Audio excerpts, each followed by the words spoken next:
Muy buenos días, ¿cómo están todos y todas? Bienvenidos a esta nueva edición de Semáforo acá en Radio Universidad de Chile.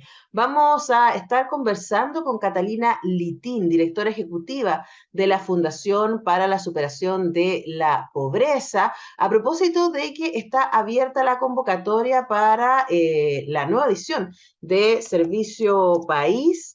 Y nos parece súper importante hacer el llamado para que ustedes puedan participar de esta súper importante posibilidad, especialmente para los jóvenes y jóvenes, los jóvenes profesionales, de poder ser parte de esta experiencia, aportando a la superación de la pobreza en distintas comunidades a lo largo del país y también aportándose a sí mismos con una experiencia increíble de desafío, de conocimiento, de crecimiento. Así que vamos a estar conversando con Catalina Litín al respecto y también vamos a hablar con Rodrigo Olavarría, escritor y traductor chileno, a propósito de este libro que tengo acá, este pequeño arte de Kate Briggs, un libro que habla acerca del ejercicio de la traducción, de la creación en la traducción literaria, del rol de traductores y traductoras y de todo lo que hay en juego ahí. De verdad es un libro muy bonito, muy entretenido de leer, incluso para quienes no estamos vinculados derechamente con el tema de la traducción, pero somos lectores, es bellísimo poder conocer un poco lo que hay detrás de todo aquello. Así que vamos a hablar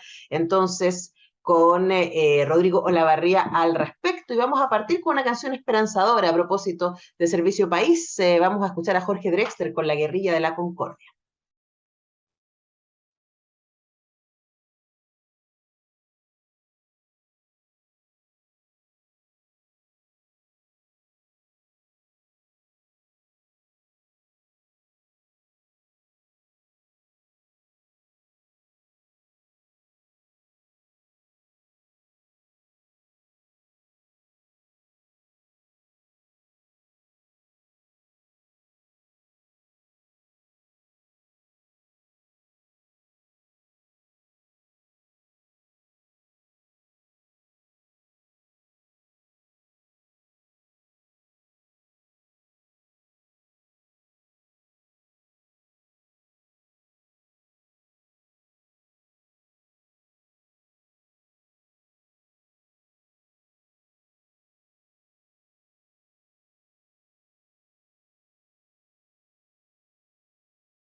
Continuamos haciendo nuestro semáforo acá en Radio Universidad de Chile y seguramente están escuchando la campaña que está saliendo a través del 102.5 y otros medios también, por supuesto, que es este llamado para valientes, que es la invitación que se está haciendo hasta el 31 de octubre para postular al servicio país. ¿Y por qué es un llamado para valientes? Bueno, queremos tener los detalles con Catalina Litín, directora ejecutiva de la Fundación para la Superación de la Pobreza, quienes están detrás de Servicio País. Catalina, ¿cómo estás? Muy bienvenida.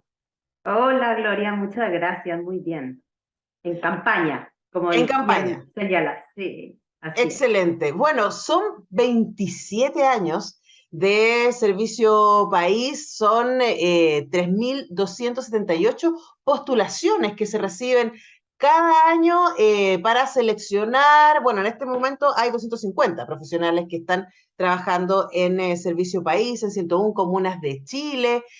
Actualmente hay 15.685 personas participando del programa Servicio País, 619 organizaciones, 294 iniciativas. Los números son bien, bien impresionantes, pero quizás el más importante son estos más de 6.000 profesionales que han sido parte de Servicio País en estos últimos 27 años. Y antes de ir a lo que sucede en las comunidades, cuando llega un profesional a Servicio País, quisiera, Catalina, que partiéramos hablando de lo que en tu experiencia y lo que tú has observado, ¿qué ¿cuál es el beneficio que reciben las y los jóvenes profesionales que participan en Servicio País?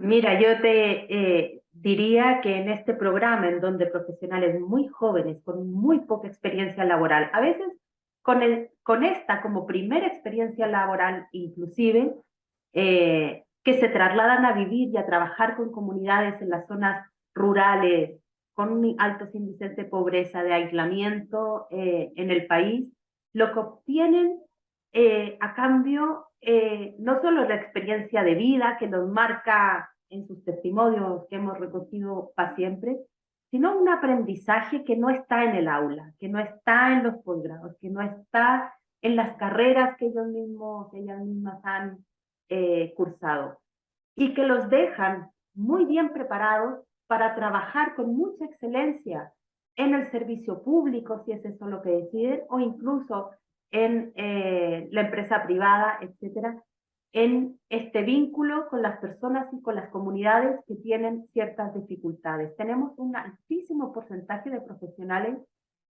que se quedan trabajando en las mismas regiones a las cuales fueron destinados. Y por eso tienen que ser valientes, porque tienen que dejar su lugar calentito, seguro, donde están sus redes, donde están sus amigos, donde están sus familias, para ir a buscar y a vincularse con una otra comunidad, levantando esta cartera de proyectos de superación de la pobreza a nivel local. Eh, pero lo que quería como señalarte es que en este acto de valentía y de riesgo, porque no es fácil, efectivamente, lo que obtienen es una experiencia profesional realmente que vale en el currículum, que después cuando salen y egresan del programa, pesa mucho en su futuro laboral. Y cuando tú escuchas, aparte de estos 6.000 que hace 27 años, ya hace un tiempo, pasaron por esta experiencia, los relatos te señalan que lo aprendido, lo vivido, lo experimentado en este año de servicio país tuvo un impacto y una incidencia muy grande en el devenir profesional posterior. Ujú. Claro, y ahí estamos solamente nombrando lo que sucede en términos profesionales, ¿no? Porque luego en términos personales, poder enfrentarse a un montón de cosas que muchas veces perdemos de vista, y no sé si te pasó, Catalina, probablemente menos que a nosotros, ¿cachai? Porque tú estás ahí en la Fundación para la Superación de la Pobreza, que están muy vinculados con la diversidad de realidades de Chile, porque cuando la gente habla del Chile real, y uno dice, ¿cuál de todos? ¿No? Y un poco lo que nos pasó también el 4 de septiembre, que muchos de nosotros quedamos muy sorprendidos con las votaciones respecto a la propuesta constitucional, y parte por lo menos de mi inquietud es decir, bueno, hay un montón de Chile que yo desconozco, hay un montón de gente que está pensando cosas que a mí ni se me ocurrirían pensar, ¿no?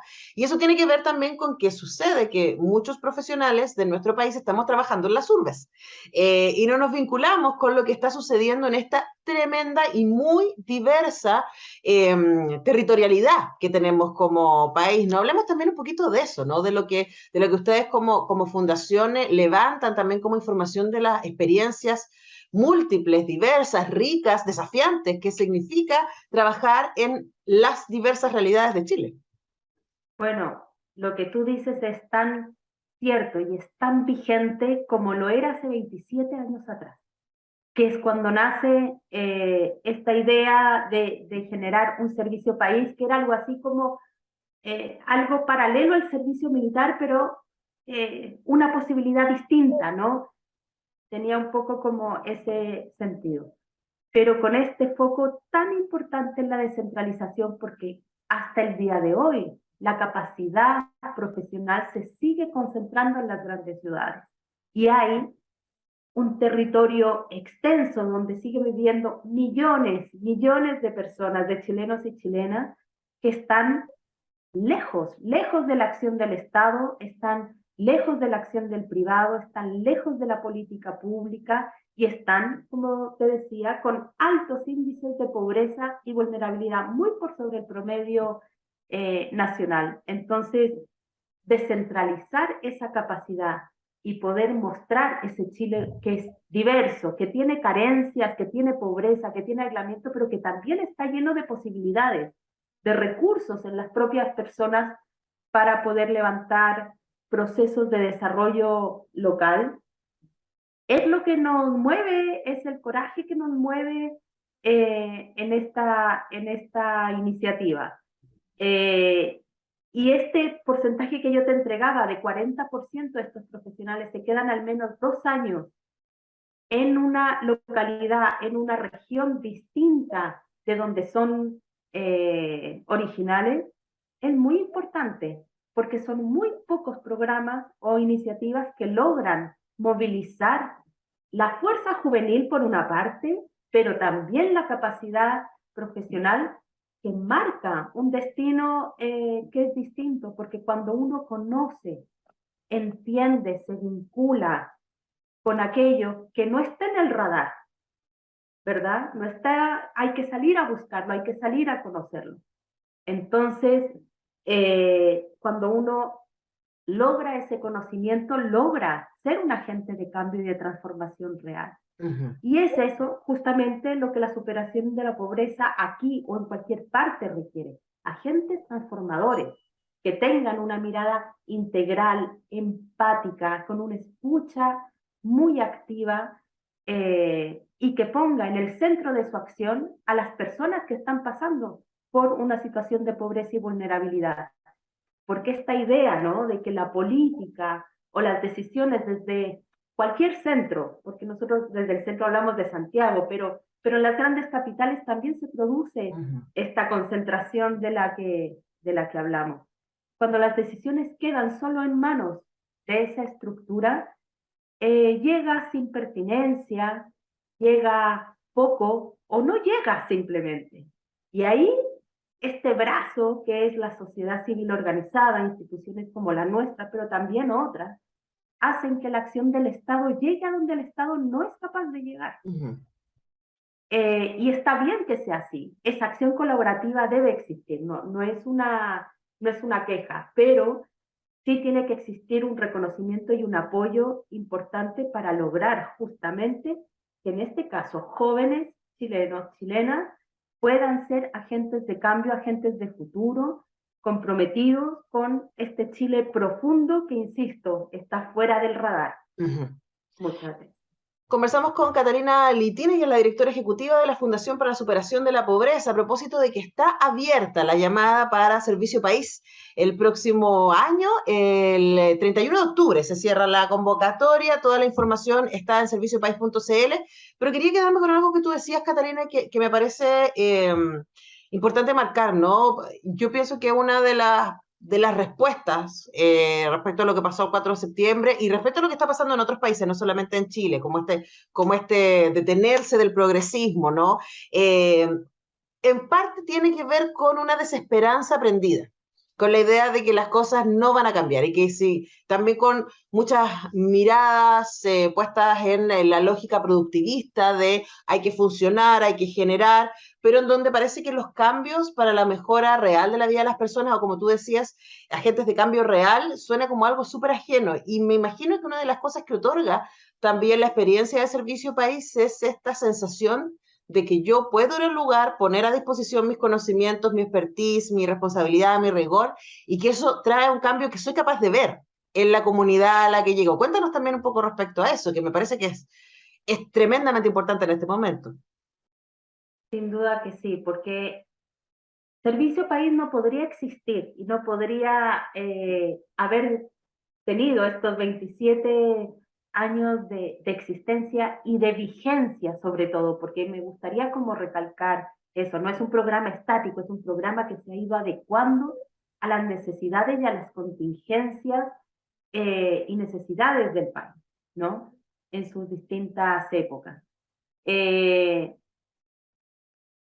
y es un programa que no podría, insisto, existir ni lograr lo que logra si no es en base a la confianza que inspira y que genera.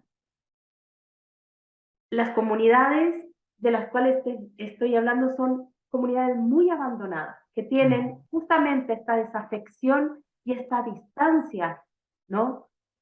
Con lo que pasa con la política y con grandes procesos como el que tú misma estabas describiendo, que es el plebiscito y todo el proceso constitucional recién pasado. Todo un debate que llegó de la peor manera.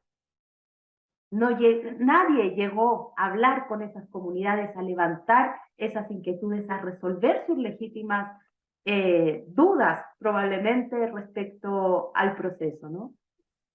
Y esta confianza que generan los profesionales porque llegan, se quedan y viven las mismas dificultades territoriales que vive esa comunidad. Si se les corta la luz, también se les corta a ellos. Si se corta el agua, también se les corta a ellos, ¿no? Entonces, ese vínculo de confianza, pero activo y transformador, porque no se queda solo en la vivencia experiencial, eh, sino que además genera efectivamente proyectos, iniciativas, llega postulación a fondos de distinto tipo que permiten que esas comunidades que tienen ideas, que tienen recursos, que tienen conocimientos que poner al servicio de la superación de la pobreza, tengan una estructura que les permita desarrollarse. Y justamente la confianza es la gran crisis que atraviesa nuestro país y que explica tantos fenómenos del último tiempo. ¿Cuáles son las instituciones que generan confianza, donde te abren la puerta y te dejan entrar a sus vidas, a sus dolores, a sus esperanzas? Bueno, Servicio País es una de ellas. Y probablemente si se quedara un mes, no lo generaría. Nosotros cada año tenemos que volver a explicar a las comunidades por qué hacemos este recambio de profesionales año a año. Y a veces no es fácil porque las comunidades no quieren cambiar a su Juan y a su Antonia que estuvieron ahí. ¿Por qué me los cambian ahora que justo ya comenzamos a conocernos mucho más y qué sé yo? Y bueno, ahí explicarles que ellos también hacen una colaboración enorme con la capacitación a estos profesionales que año a año podemos, gracias a alianzas importantes con el Estado de Chile, con el Ministerio de Desarrollo Social, con el Ministerio de Vivienda, que nos permiten llegar a estas 101 comunas en las que estamos afortunadamente. Bueno, la invitación está hecha hasta el 31 de octubre. Están las postulaciones. Yo estoy mirando acá en serviciopaís.cl. Ustedes entran a la postulación, te dicen cuál es el perfil y te dicen cuáles son las condiciones, los requisitos que se requieren y también cuál es el compromiso de la Fundación para la Superación de la Pobreza, que incluye un sueldo, de 560.000 bruto, que incluye bono, si en el caso de que estén en una comuna que requiera, que tiene un costo de vida superior al promedio, ¿no? Además, pasajes de ida y vuelta, seguro de salud y un diplomado online de la Universidad Alberto Hurtado. Ahora, eso es lo que ustedes ofrecen. ¿Qué es lo que esperan, Catalina? ¿Cuál es el perfil de quienes, los jóvenes profesionales y las jóvenes profesionales que ustedes querrían tener en el servicio país para el próximo año? Profesionales con un alto compromiso, con garra, con coraje, porque no, si bien es una experiencia increíble desde muchos sentidos, es una experiencia exigente, pero la superación de la pobreza en el país es un problema exigente.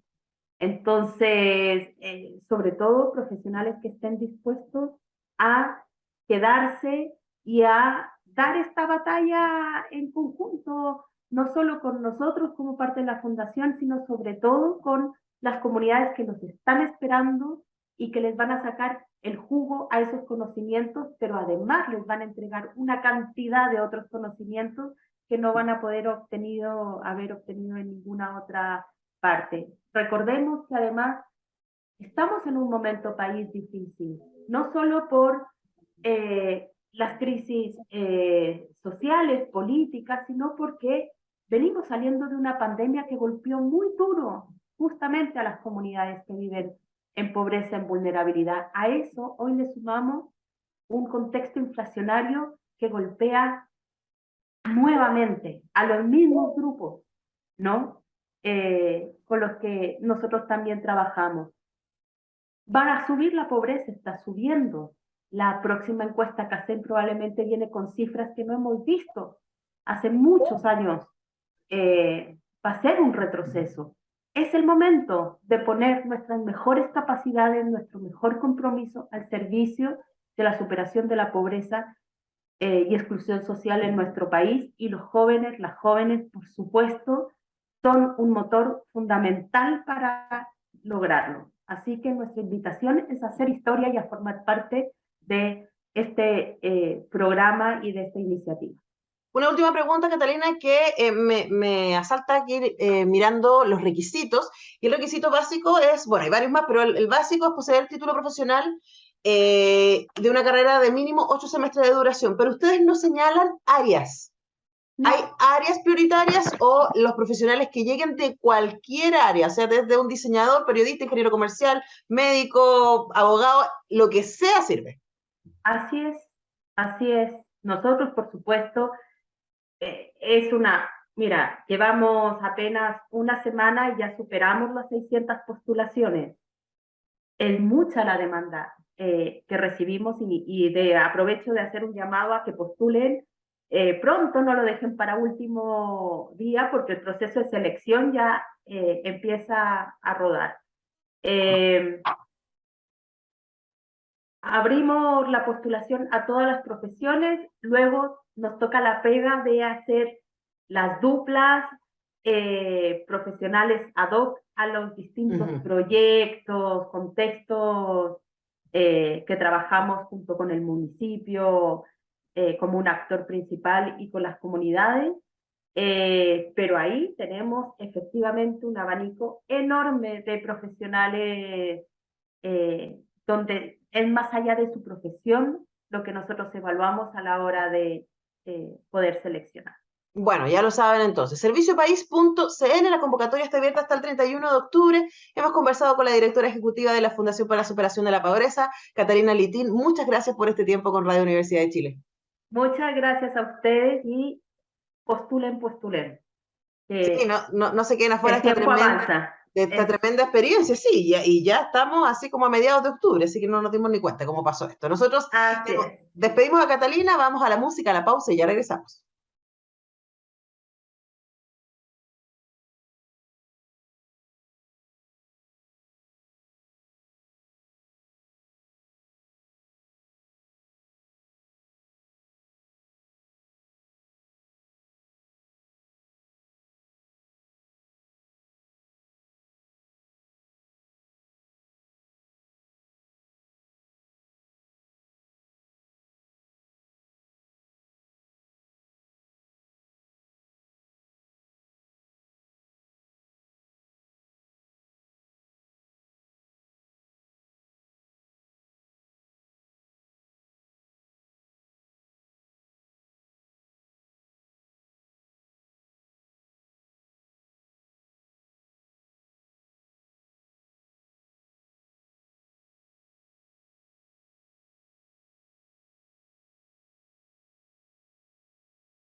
Entonces, ¿qué?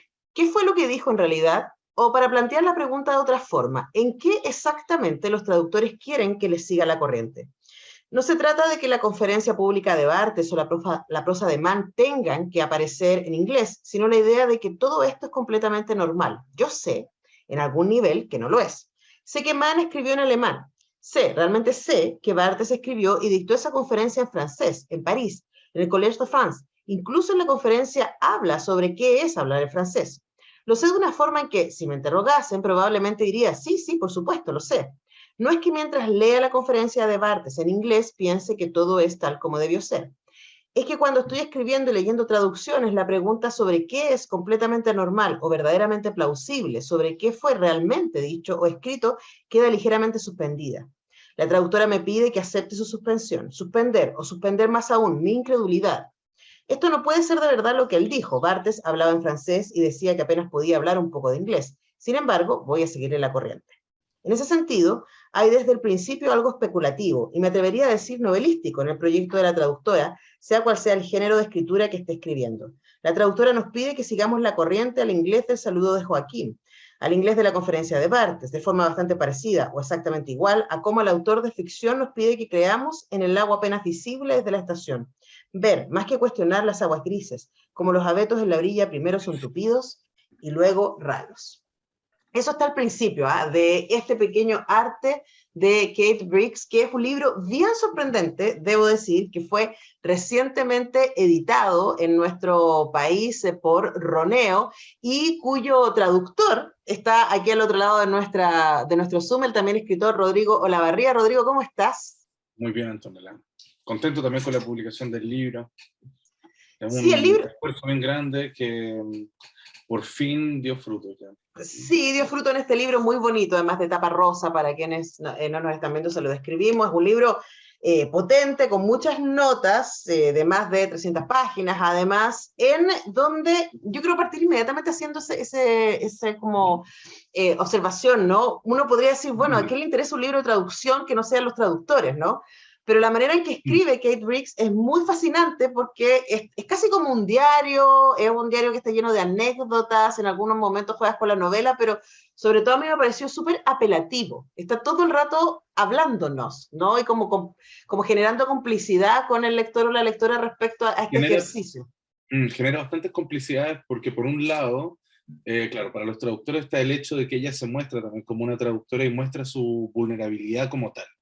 Por ejemplo, te diste cuenta cuando habla de cuando hace una conferencia y tiene que mencionar a Roland Barthes, que nosotros le decimos Roland Barthes, pero ella como inglesa, cuando tiene que pronunciar Barthes, Claro. se estupe, se asusta, así como me pasó recién, en el momento previo a pronunciar su nombre. Entonces, ese tipo de vulnerabilidades que ella plantea, como autora, como académica, como traductora, como mujer, aparecen todas en el libro y son inspiradoras, también para, no sé, para cualquier persona incluso que pueda sentir un poco de, ¿cómo se llama eso? Síndrome del impostor. ¿Mm? Es un libro precioso para Sí, mí. es un libro muy bonito y además insisto con la idea que, claro, probablemente el primer interés sea para los traductores, o traductoras, para los estudiantes de lingüística, para los estudiantes de literatura, pero a mí me pasa que no soy nada de eso, soy una simple lectora, y me pareció muy bonito el juego que ella hace también como lectora, que es el primer lugar de donde parte. Estoy súper de acuerdo, Antonella, porque eso es precisamente para mí el punto, como ella se plantea primero como lectora y como una lectora, por ejemplo, que defiende la traducción de la primera traductora, el trabajo de traducción de la primera traductora de Thomas Mann, por ejemplo, eh, o también como su propia experiencia de lectura de las conferencias de Barthes. Entonces, sí, el primer punto es revelar qué nos ocurre a nosotros como lectores cuando leemos una traducción. Y eso creo que tiene que ver con la experiencia de cualquier persona. Uh -huh. Aparte, su escritura es excepcional, no particularmente fácil de traducir tampoco. Me imagino, Entonces, me imagino. sí. De hecho, mientras lo leí yo paralelamente estoy leyendo Paraíso de Abdul Razak Gurnah, que ¿Ah? fue el Premio Nobel de Literatura del año pasado, Ujú. que es un africano que vive en Londres, y yo estoy todo el rato pensando, y el libro está lleno de palabras, y además él también reflexiona sobre el suajili con el árabe, que están en la historia en que se cruzan, ¿no? Y pone palabras en el idioma original. Y yo pensaba, ¿y esto lo habrá escrito en inglés? ¿O lo escribió cómo? Claro, ¿Cómo fue el proceso? ¿Y cómo llega hasta mí leyéndolo en castellano, ¿no? Y pensaba también en tu trabajo, porque ella está todo el tiempo hablando de que ella está leyendo en inglés, pero nosotros claro. estamos leyendo tu traducción al castellano. Entonces, cuéntanos respecto a Sí. ese salto del salto. Yo hago eso, como, o sea, intenté en la traducción como mostrar, evidenciar cuando ella está pensando en inglés, y hay otros momentos cuando su pensar en inglés no se ajustaba a nuestro pensar en una autora que está escribiendo en inglés, que genera una serie de saltos, como digo, de muñecas rusas. Lo que yo hice fue a traducir esos ejemplos a español. Por ejemplo, hay casos como el de Robinson Crusoe, por ejemplo. Ella cita a Robinson Crusoe, y entonces yo no podía citar a Robinson Crusoe en inglés. Y sería raro que yo hubiese traducido especialmente para este libro ese fragmento de Robinson Crusoe. Entonces lo que tuve que hacer fue buscar ediciones de Robinson Crusoe para poder citarla. Entonces hice también un pequeño trabajo de homenaje a varios traductores. En el caso de Robinson Crusoe, yo sabía que Cortázar lo había traducido. Busqué, me compré la traducción de Cortázar de Robinson Crusoe y descubrí que él no había traducido el párrafo que cita Kate Briggs. Entonces, eso me llevó a buscar otra traducción más, y encontré la de Ariel Magnus, que está publicada acá en Chile por UDP, y no por ninguna otra editorial, creo. Bueno, y ahí sí estaba. Entonces, incluí dentro del libro ese proceso, como mi búsqueda del fragmento que Cortázar no tradujo en otro libro, y entonces creo que eso le da también como otra dimensión, como una dimensión autoral a mi trabajo, que es algo que Kate y yo discutimos cuando empecé a trabajar en la traducción del libro.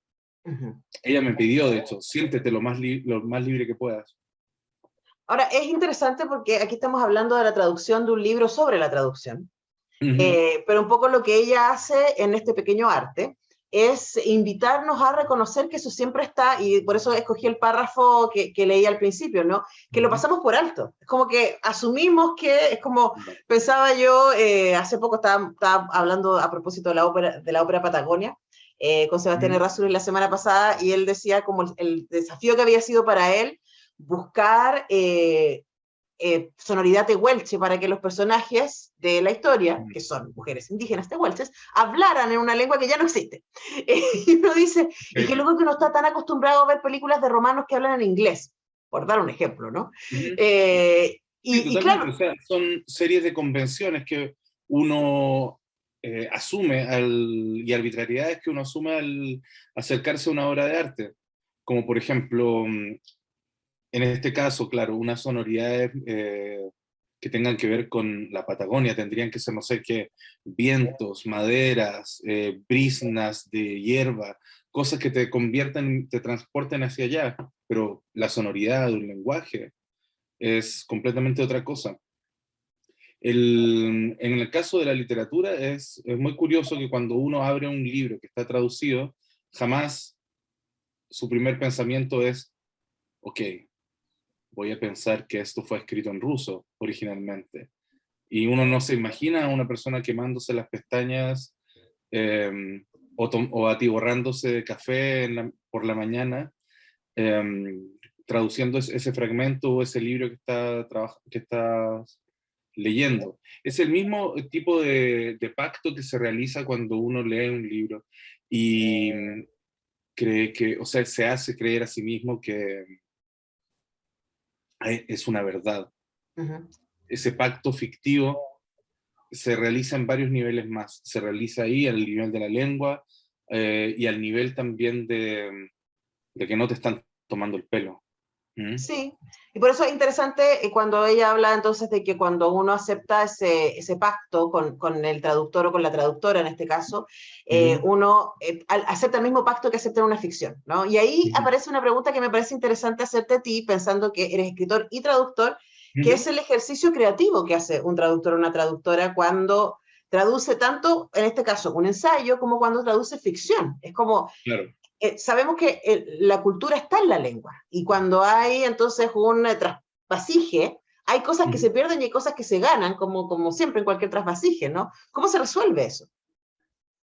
¿Cómo se resuelve? A ver, yo creo que primero que todo, el traductor, la traductora, deben ser personas que se hayan entregado de una forma casi obsesiva y muy, o sea, promiscuamente a la lectura, ¿ya? Y también a la escritura, o sea, deben ser personas profundamente conocedoras de su lengua y de los sonidos que están en el habla también. Entonces, creo que pasa un poco por ahí. Si una traductora, un traductor pueden como captar el sonido de su época, pueden traducir y pueden perder muy poco. Ahora, la pérdida es inevitable. Y ahí se abre otra pregunta, que es como, ¿cuán presente debe estar una traductora o un traductor en su trabajo? Y ese nivel de presencia tiene que ver con su nivel de intervención, ¿ya? ¿Cuán protagonistas son? Por ejemplo, hay poetas que recrean completamente un poema y pueden perfectamente cortar el poema, el final del poema original y reemplazarlo por otro, escrito por ellos, y llamar a eso su traducción de, no sé, cualquier poeta. Bueno, por eso Entonces, en el caso de la poesía son muchos poetas que traducen a poetas, porque mm, pero también yo o sea, me imagino y pensando que otro libro que estoy leyendo ahora es un libro de psicología cuya traducción no me ha gustado mucho. bueno, Entonces eso yo es otro tema. estaba pensando así como, no estoy segura que, no tengo acceso al original en inglés, pero entonces no estoy segura que esto es lo que quería decir, ¿no? Eh, y me imagino que ahí pasa también por este cruce, ¿no? Por o sea, la relación lector-lectora con el objeto libro traducido está mediado por la relación traductor-traductora con el autor, autora y ese objeto. Pero son las dos cosas, autor, autora y objeto libro. Claro, Obra, de alguna manera, personalidad, tono, etcétera, época, como tú dices, y luego el libro mismo y la historia que me está contando en ese minuto. hay otras personas que intervienen. Están los editores, están los correctores de pruebas. Hay una serie de personas que también están entre el autor, el traductor y finalmente el lector. Entonces ahí, claro, ese trabajo colectivo también, claro, genera a veces una pequeña distorsión. Ahora, pero también pasa otra cosa. Si es un texto expositivo o académico, la traductora o el traductor están intentando, sobre todo, mantenerse apegados a los conceptos y a la exposición misma. Entonces ahí cambia un poco la manga que tiene como la persona que está traduciendo para intervenir. Entonces ahí suelen ser más apegados al sentido. Yo en este momento estoy traduciendo algo, unos textos académicos sobre literatura juvenil e infantil, eh, y claro, veo esa tensión. A mí ¿Sí? la tensión entre querer cambiar algo para aclararlo y tener que apegarme al lenguaje académico. Sino además pensando en que los saltos no son solamente, como tú dices, de lengua, también son epocales. Estaba pensando en este trabajo que sacó, por ejemplo, recientemente La Pollera, con la traducción de Pinocho o de Peter Pan, que Ujú. son traducciones contemporáneas de los textos originales. Entonces hay como un doble salto, ¿no? ¿Cómo hago para que ese inglés o italiano, que no estoy segura que sea italiano, el de Pinocho, Claro, eh, ujú. entre a poder relacionarse con el público, en este caso latinoamericano, chileno, contemporáneo? Ahí hay un triple desafío. totalmente, totalmente. Y claro, hay cosas que tienen que ver con la sensibilidad que están muy en juego. Em, por ejemplo, a ver, se me ocurre un caso extremo, pero por ejemplo, tú conoces la poesía como de la generación del 27, García Lorca, Gerardo Diego, Rafael Alberti, esos poetas españoles. Em, Hace poco leía una entrevista donde Perkin Ferrer, otro poeta español de los años 70, comenta cómo hoy no podemos entender el código en que le escribían ellos, que es un código en que la generación del 27, que eran, digamos, 12 poetas, de los cuales 9 eran gays, era una estética codificada gay, pero Mm, nosotros lo leemos cursimente, eh, como una poesía sentimentaloide y todo, pero no leemos la ironía y el gusto por el kitsch que hay en ellos, que es un refinamiento que nosotros no tenemos, porque lo leemos como, comillas, una mariconada. claro, claro. No estaba pensando también mientras te escuchaba en las y los traductores del MB, o más contemporáneamente de Marcelo Leonard. ¿Cómo Exacto. hacen eso? Es muy, muy Ujú. difícil, ¿no? Traducir a Eh, Lemebel para captar el nivel como de ironía que usa cuando usa una oración florida y llena de... Es como una pequeña, digamos, mariconería barroca. mm. ¿Cómo traducirla para que tenga esa gotita de ironía y maldad que le ponía Lemebel? Me imagino que debe ser muy difícil. Y además los chilenismos, o sea, es como, es de Ujú. época, es marica, en la reivindicación de lo marica, ¿no? Es neobarroca a morir. Bueno, ahí un solo ejemplo de la tremenda importancia que tienen traductores y traductoras, y ahí también el valor para reflexionar sobre eso y un montón de otras cosas que aparecen en este libro, este pequeño arte de Kate Briggs, que ha sido traducido para esta edición, sacado por Roneo Ediciones y apoyada además por el fondo del libro, por Rodrigo Olavarría, con quien hemos conversado esta mañana. Muchas gracias, Rodrigo, por tu tiempo con Radio Universidad de Chile. Un gusto, Antonella. Que esté muy bien. Que estés tú también muy bien. Nosotros vamos despidiendo el programa de hoy. Mañana a las 10 regresamos con un nuevo semáforo. Nos encontramos entonces.